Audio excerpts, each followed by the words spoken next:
Allô, Armel? Oui. Ah, c'est Ah, bon. Voilà, les super. aléas de la technologie. Ouais, les aléas du direct. Ouais. Alors, ok, c'est bon. On va y aller comme ça. Après, je vais faire un petit montage, hein. T'inquiète D'accord. pas. Ouais, je vais faire un petit montage pour qu'on parle bien. Donc, je vais te lancer. Je te lance tout de suite, on y va, comme ça que je puisse. On essaie OK. de caler. Ouais, donc, le premier sujet, c'est l'histoire de l'enlèvement du jeune là. Et puis, Oui. et puis ensuite, il y avait quoi?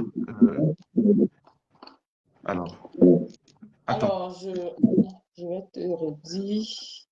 Euh, et puis, il y avait, en fait, parce que je voulais appuyer sur, je voulais parler dans la violation des droits humains, des instruments internationaux, et puis Ouais. les conséquences, tout ça, c'est-à-dire le message qu'on a envoyé à la population. Bon, Ok, après, on y va alors. si tu veux mettre d'autres choses, il n'y a pas de souci. D'accord. Non, il n'y a pas de problème. On y va. Donc, je vais te lancer. Voilà, la technique nous aide. On est avec Armel. Merci Armel d'être là, de trouver du temps pour nous, hein. On sait que ce n'est pas toujours évident, avec vos nombreuses activités sur Chronophage et Mercure. Mais j'observe qu'il y a une vraie passion. Vous, vous pouvez juste baisser tu peux baisser le son chez toi, parce que j'ai un retour. Alors, Si tu as un casque, c'est mieux comme ça? tu m'entends? Oui. Parce que j'ai un petit retour derrière. J'ai un petit retour. Bon, je vais encore baisser. Mhm. Ou si tu as un casque. Euh, oh, ouais. Alors, attends, ça va, t'inquiète pas. Hein?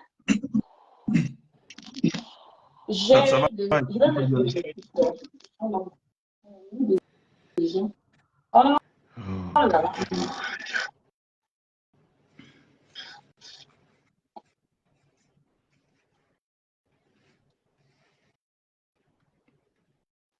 Oh my goodness. Ah. Bon, j'ai tout obligé de mettre mes écouteurs parce que le casque, il est loin. Ok, voilà, les écouteurs, c'est bon.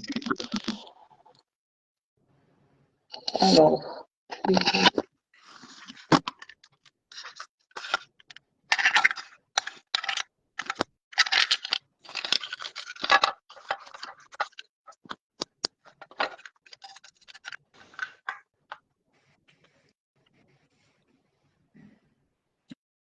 Voilà, Voilà. super. Ah, ok. Ah, c'est bon. Même le confort d'écoute est meilleur Au comme ça. meilleur, d'accord. Ok, bon, je vais lancer. Je l'annonçais à l'instant, il y a Armel qui nous rejoint. Merci Armel d'être là. Merci de prendre du temps toutes les fois qu'il s'agit du Cameroun, hein. J'ai observé une vraie passion chez vous pour les questions liées au Cameroun d'après, et le Cameroun qu'on va laisser aux générations futures. Et cette semaine, vous m'avez eu l'air particulièrement très ému par ces histoires d'enlèvement de citoyens camerounais. D'abord, Ramon Kota, Steve Akam, du côté du Gabon, procédure irrégulière, et ensuite euh, le jeune Junior Ngombe enlevé à Douala par de la soldatesque venue de Yaoundé, hein. Vous voyez qu'on n'est plus du tout dans un état de droit. Vous vouliez souligner un peu ces aspects de la question. Oui, bonjour et merci encore pour l'opportunité de parler du Cameroun et de ces sujets de préoccupation. Effectivement, l'arrestation, enfin plutôt l'enlèvement et la déportation de notre compatriote activiste Steve Akam, alias Ramon Kota, ont suscité l'émoi et l'indignation dans la communauté camerounaise, au pays et même partout dans le monde. Donc, des actes de cette nature nous touchent au plus profond parce que au moment où la population est à bout et que on croit qu'on a touché le fond, en fait, ces gens ont toujours une nouvelle carte. Ils ont toujours un joker.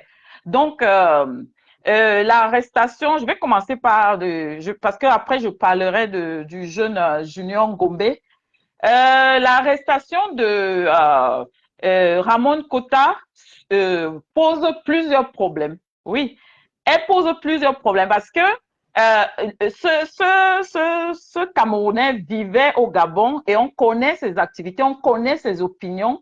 Pour ceux qui sont un peu familiers avec le HCR, le Haut Commissariat des Nations Unies aux réfugiés, il y a effectivement les instruments qui ont été adoptés, comme la Convention de Genève de 1951, oui, qui est relative au statut de réfugié. Mais dans cette convention, il est clairement indiqué que toute personne qui a traversé une frontière internationale pour se retrouver dans un pays étranger et qui est de surcroît menacée pour ses opinions, sa religion ou quelques autres critères discriminatoires est réfugié de facto. Donc, en fait, il n'a pas le statut de réfugié conventionnel du HCR, mais il est réfugié de fait parce qu'il est allé trouver refuge, il est allé se mettre à l'abri dans un pays étranger. Donc, moi, je suis un peu interloquée par les gens qui en parlent à la légère et qui disent que non,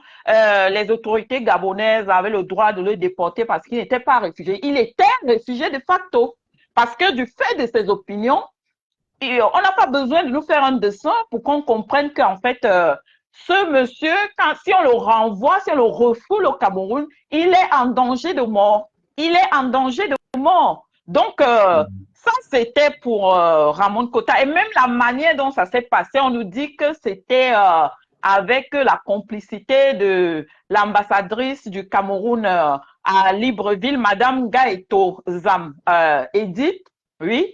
Et d'autres parlent même d'Interpol, mais quelles qu'en soient les organisations et les personnalités impliquées, il y a une violation du droit international humanitaire. Il y a une violation de la convention contre la torture, parce qu'on connaît les méthodes de ce gouvernement et on a vu dans quel état on nous a présenté notre frère.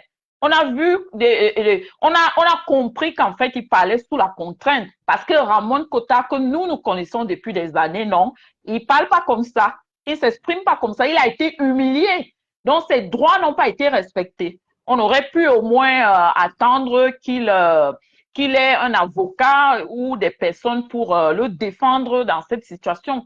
Donc, c'est vraiment un sujet de tristesse et puis un sujet scandaleux supplémentaire après tout ce qu'on a déjà entendu.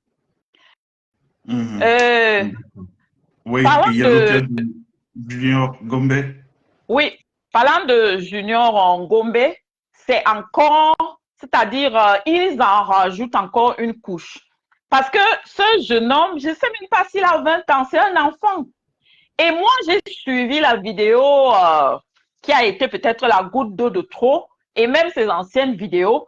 Mais cet enfant, il parle de manière digne, de manière respectueuse des autorités. C'est un enfant qui parle à ses parents. C'est un enfant, en fait, qui essaie juste d'exprimer ses inquiétudes, qui essaie d'exprimer ses angoisses et qui pose des questions. Et en guise de réponse, en fait, on est venu l'enlever nuitamment. Oui, parce qu'il allait distribuer les t-shirts de « Inscrivez-vous sur les listes électorales et autres ». On l'a enlevé de nuit. On dit que 3 éléments du CED l'ont enlevé de nuit. Et ils l'ont amené. Heureusement pour lui qu'il y a un avocat qui a été commis d'office, enfin, qui s'est porté candidat et qui allait le voir le lendemain. Mais je ne sais pas, est-ce que c'est normal qu'un gouvernement humilie ses citoyens de la sorte? Est-ce que c'est normal d'aller appréhender des gens juste parce qu'ils ont parlé? Pourquoi est-ce que, en fait, exprimer ses opinions devrait mettre la vie d'un citoyen en danger?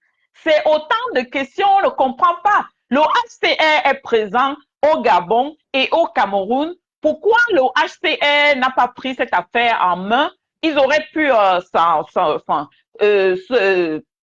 comment dire, ils auraient pu interpeller le HCR et voir comment gérer cette affaire.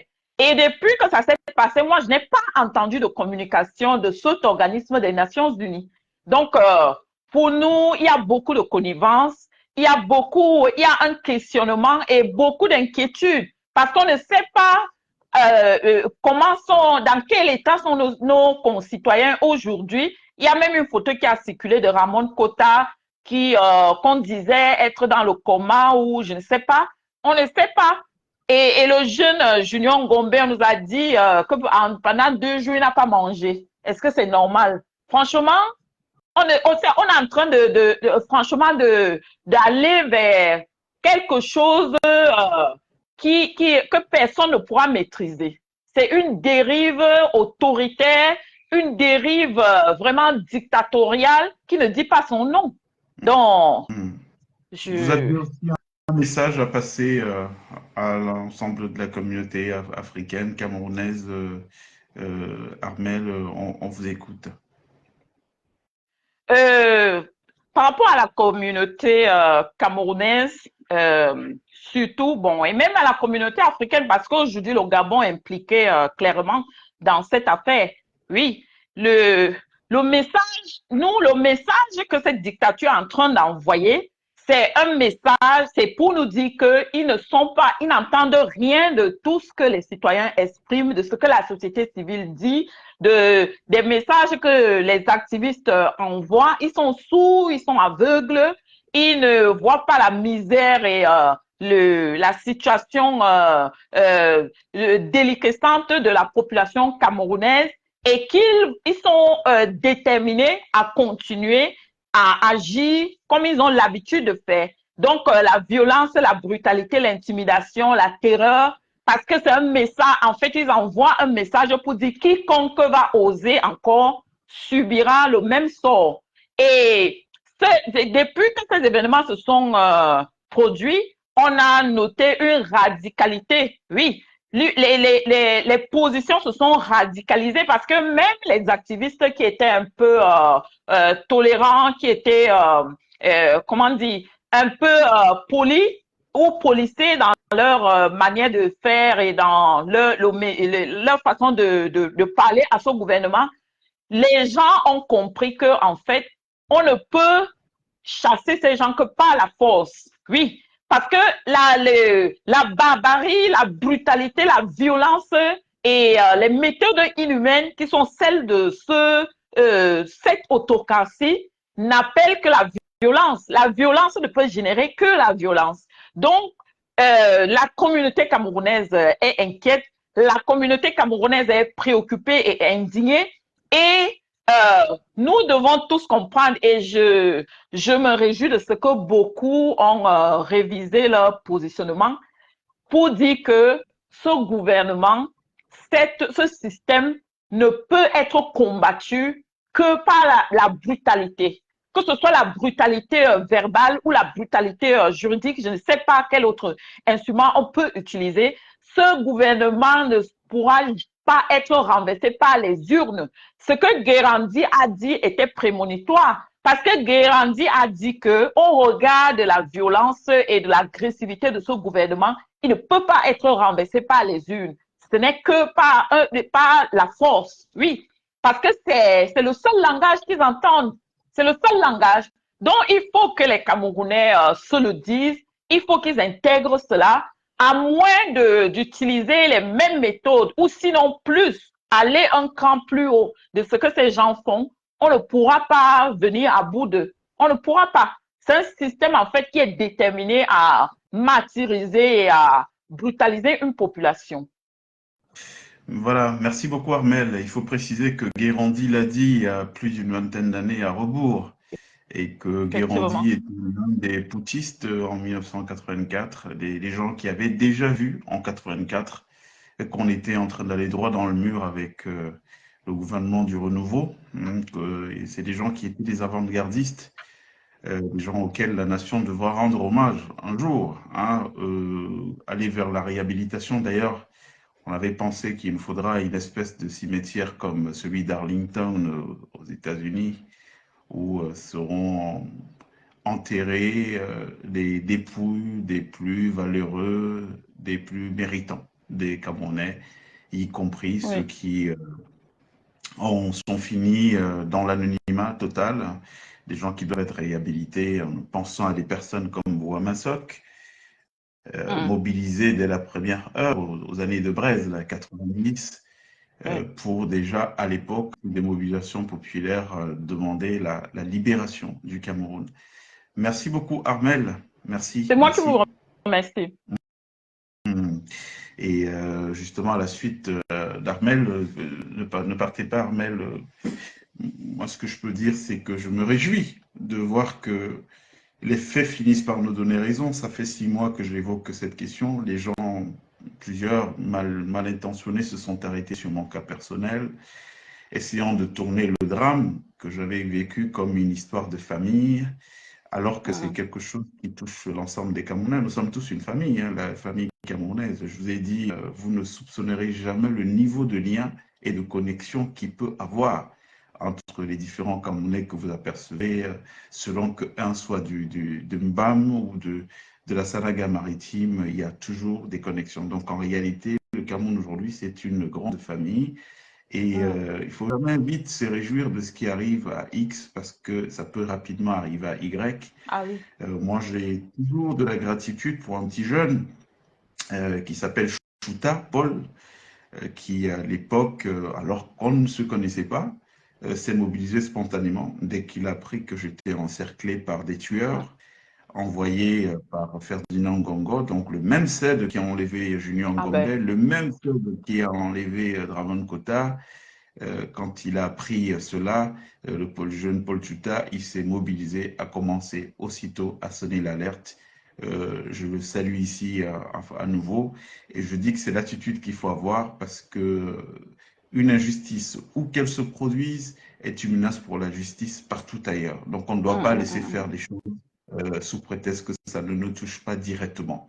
Alors là, nous avons la preuve aussi, ma chère Armel, que ce que nous disons depuis, qu'on ne peut pas penser la restauration de l'État du Cameroun, la renaissance du Cameroun, en étant dans les schémas de droit. Le droit, quand on vous dit, quand vous avez une affaire et que vous défendez vous-même, on vous oppose l'argument, nul n'a le droit de se faire justice tout seul. Ça, c'est valable quand on est dans un état de droit. L'état de droit, c'est on a des règles et ces règles sont applicables à tous. À Alors, quand vous tous, oui. voyez que le jeune Junior Ngombe, c'est des gens qui partent de Yaoundé, le CED, pour aller enlever quelqu'un qui est à Douala. Donc, et la question de territorialité, ils s'en foutent, ils marchent dessus. Est-ce qu'il a été convoqué 3 fois pour dire que Non. non, bon, il a été convoqué, il n'est pas venu, et pourquoi c'est à Yaoundé qu'on va l'interroger alors qu'il est résident à Douala? Donc vous comprenez qu'on a des gens qui assument qu'ils sont des voyous. Moi, je le dis Ah depuis oui. longtemps, moi, je ne me fais aucune illusion sur ces gens-là. Je suis toujours amusé quand je vois la naïveté avec laquelle certains de nos frères les prennent. Bon, je comprends peut-être qu'ils n'ont pas une aussi bonne connaissance de ces gens-là que moi, qui les connais depuis que je suis gamin, qui les a côtoyés de près, qui connaissent leur mindset, le registre de Mentalité, réflexion ouais. dans lequel ils sont. C'est des jusqu'au boutistes. Je vous ai dit, la plupart de ces gens sont des malades. Ils sont dépendants des postes où ils sont parce qu'il va falloir qu'ils viennent continuer à prendre des soins qui à Paris, qui en Inde et compagnie. Donc, il faut pour ça être assis sur la machine à générer le cash. Ils ne laisseront pas le pouvoir parce que vous allez faire une pseudo-élection et tout. Ils s'en foutent, ces gens-là. Vous voyez, moi je dis c'est divin. Hein, et il faut appeler notre ancestralité, la saluer pour tous ces exemples qu'elle nous montre ces jours-ci. Parce que vous voyez, pendant que nous on dit ça, on a l'autre discours qui dit non, allons nous inscrire dans la liste électorale pour faire partir par les jeunes ce pouvoir en 2000. Il pouvait ne rien se produire. Et ça rendrait aujourd'hui le discours qui est le nôtre minoritaire. Mais vous voyez que les événements eux-mêmes nous offrent des Nous événements donne raison. qui vont dans Ouais. le sens du prix. Voilà, les créditer ce qu'on dit. Il n'y a pas de libération du Cameroun. Il faut oublier ça d'une manière pacifique parce que les gens que nous avons en face ne sont pas pacifistes. Ah non, Regardez pas l'enfant du tout. qu'on va enlever. Regardez les méthodes, l'humiliation et tout. Maintenant, il y a une dernière chose que je veux dire. et puis on sortira de ce sujet, c'est qu'on sait toujours quand on arrête ces gens, on sait quand on les libère. Mais savez-vous ce qu'on leur fait là-bas? Ah, voilà, On connaît ça. tous les poisons sophistiqués que ces gens-là ont pour rendre en état de légume quelqu'un qui passe sous la main sans que cette personne même ne le sache. Il sortira de là-bas complètement déjà tué, hein. C'est-à-dire qu'on va juste l'envoyer dehors, vous allez le voir traîner, traîner, et puis vous allez entendre le pire, soit il commence à divaguer et tout. Nous savons quels sont les poisons que ces gens utilisent dans des cas comme cela. Donc, livrer, rien que l'idée de livrer ces gens, c'est les mettre en danger de mort. Voilà pour la question. Junior Ngombe, Ramon Kota, ce qu'il fallait dire aujourd'hui sur la question. Merci beaucoup. Et il fera beau au Cameroun bientôt. Hurrah! Hurrah!